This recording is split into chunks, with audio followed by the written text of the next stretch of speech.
Praise the Lord. இன்னைக்கு நம்ம பார்க்கக்கூடிய தேவனுடைய வார்த்தை என்னென்னா, சரீரம் வச்சு பார்ப்போம். சரீரத்தில் மாமிச சரீரம் வச்சு பார்ப்போம். நம்ம இந்த மாமிச சரீரம் எப்பொழுது ஒரு மனுஷனுக்கு வந்தது? இது தேவனால் கொடுக்கப்பட்டதா? இல்லை அவன் இடத்துல ஒரு இடத்துலேருந்து ஒரு நிலையிலேருந்து விழுந்தது நிமித்தம் உண்டானதா சரீரமாட்டு? அதை வச்சு நம்ம இன்னைக்கு பார்க்க சர்ப்பத்தினுடைய வார்த்தைக்கு அவன் கீழ்ப்படிந்ததுனால தேவனுடைய வார்த்தையை நிராகரித்து விட்டு அந்த சர்ப்பத்தினுடைய வார்த்தையை அவன் கீழ்ப்படிந்த நிமித்தம் அவன் ஏதேன் தோட்டத்திலேருந்து அவன் வெளியில் வந்து விழுந்துட்டான். இப்போ இந்த வெளியில் வந்து விழுந்த மனுஷனை தேவன் எப்படி அடையாளப்படுத்துகிறார் பார்க்கக்கூடிய நேரத்தில், யோபு 14வது அதிகாரத்தில் 4வது வசனத்தை பார்க்கும் பொழுது, அசுத்தமானதிலிருந்து சுத்தமானதை பிறப்பிக்கத்தக்கவன் உண்டோ? ஒருவனும் இல்லை அப்படின்னு தேவன் அடையாளப்படுத்துகிறார். ஏதேன் தோட்டத்திலேருந்து வந்த மனுஷனுடைய தன்மை இதாயிட்டு ஒரு அசுத்தமான தன்மையாக தேவன் அங்கு அடையாளப்படுத்துகிறார். இன்னொரு வசனத்தை நம்ம பார்ப்போம்.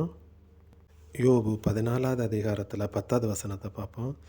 மனுஷனோ வென்றால் செத்த பின் ஒழிந்து போகிறான், மனுபுத்திரன் ஜீவித்து போன பின் அவன் எங்கே? ஒரு மனுஷனுக்கு ஒரு காரியம் நடக்கப்படுகிறது, அவன் செத்து போவான்ங்கிற செத்த பின் அவன் செத்து போவான் என்கிற ஒரு தன்மை அங்கே இருக்குது. இந்த மாமிசத்தன்மை ஒரு மனுஷனுக்குள் வந்ததுனால தேவன் அவனை அடையாளப்படுத்துகிறாரு.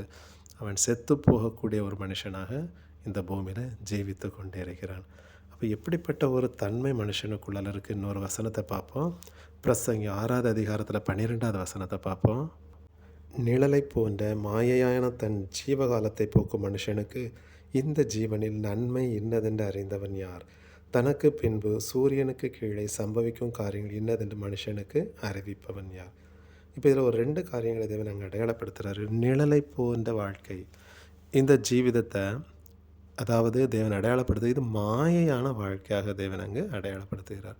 அது மட்டும் கிடையாது, ஒரு மனுஷனுடைய காலங்கள் முடிஞ்ச பிறகு அடுத்தது என்னது நடக்குதுன்னு சொல்லத்தக்க ஒருத்தன் ஒருவரும் அங்கேருந்து வரவும் முடியாது. அப்படிப்பட்ட ஒரு ஜீவித வாழ்க்கை தான் இந்த மனுஷனுக்கு அங்கே கொடுக்கப்பட்டிருக்கிறது. அப்போ இந்த மனுஷனுக்கு எப்படிப்பட்ட தன்மை இருக்குது? அவன் ஏதேன் தோட்டத்திலேருந்து தேவன் வைத்த அந்த ஸ்தானத்திலேருந்து கீழே வந்ததுனால, அவன் இழந்து போனதுனால திருப்பி தேவன் சொல்ல யோபு 14வது அதிகாரத்தை நம்ம பார்க்கும் பொழுது மனுஷன் செத்து போகக்கூடிய தன்மையில் இருக்கிறான். தேவன் இதை பிரசங்கி கொண்டு பேசும்பொழுது மாயையான தேவன் அடையாளப்படுத்த இந்த ஜீவிதம் எப்படிப்பட்ட ஒரு நிழல் போன்ற ஒரு மாயைக்கு ஒத்து இருக்கிறதாக தேவன் அங்கே அடையாளப்படுத்துகிறார்.